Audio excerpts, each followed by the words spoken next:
I see you've got your eye on one of these lovely cycads. This is a Sago Palm, commonly known as Sago Palm or Cycas revoluta. Revoluta refers to this like curve on the leaf. I'm not surprised you want one of these. They're absolutely wonderful. It has an RHS medal, which is always a good guarantee for your plants. And it has this lovely, lush, dark green architectural foliage, which works well as a houseplant or as an outdoor ornamental garden plant. Anyway, try and keep these in good condition. You need to know what 5 mistakes you need to avoid when growing these. But before we go into that, we have a little word from King Charles III that I'd like you to watch first. Bloody peasants. Hello, this is your king speaking. I would like to give a big thank you to Lorna and Simon at the Walking Blathering Gardeners. As a keen gardener myself, my advice to you is this. It is all very well talking to your plants, but if you find they begin answering back, I will send round my brother Andrew with a palace physician. Thank you for your adoration. Now bugger off.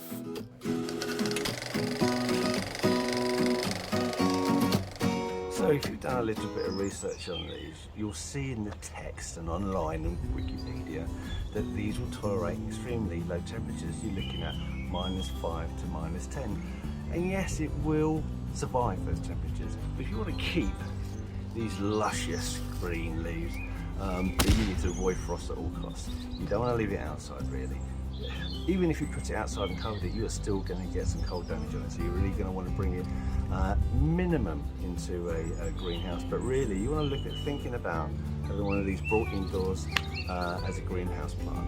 Now, a lot of these, the big growers, they'll keep all these under cover, under big polytunnels or greenhouses.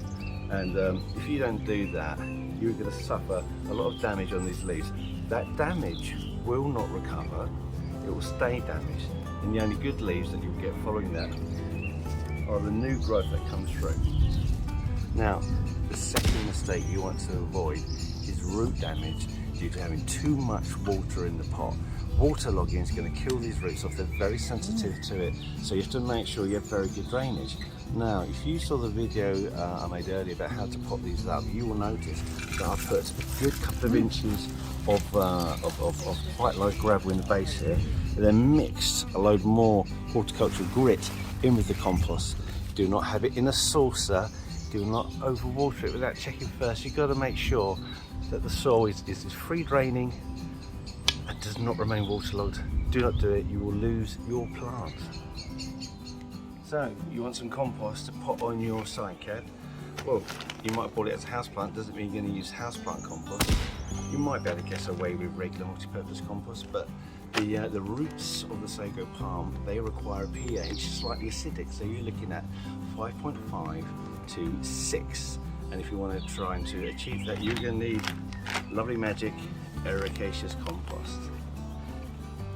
Right, you know when you watch TV shows like Gardener's World, and they love to take the pots off, and before they plant plants into the ground, they like to pull all the roots out and fiddle about with it and mess it all up.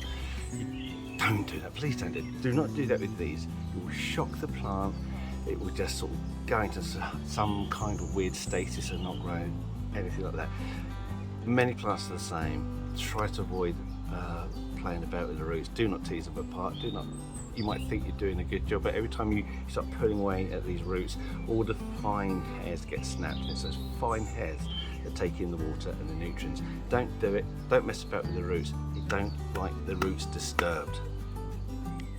Mistake number 5 is make sure you harden off your plants in outside conditions. If you've bought one of these, you bought it indoors from the houseplant department, or you bought it from inside a polytunnel or a greenhouse on a larger nursery, or whether it's just been put straight out into an undercover area, because all the nurseries and all the growers are going to, their job is to make this look as good as it possibly can for you to buy, so they will give it protection. The trouble is that makes the leaves soft, so you can't take that and immediately put it out into full sun and expect it to cope with the ultraviolet light, because that is going to damage all the cells in here, and you end up scorching the leaves. So you have to harden them off first. And to do that, you need to take 10 to 14 days. You need to start it off outside in a shady position that's shady all day. Then every few days you move it more and more into the light. And I don't mean full midday sun. I mean give it an hour or two of early morning light, or an hour or two of evening light. You build it up bit by bit, and after 10 to 14 days that will be hardy enough to put outside into full sun. And that's it. That's your top 5 mistakes to avoid when planting a cycad. Any questions, leave them in the comment. Thank you for watching.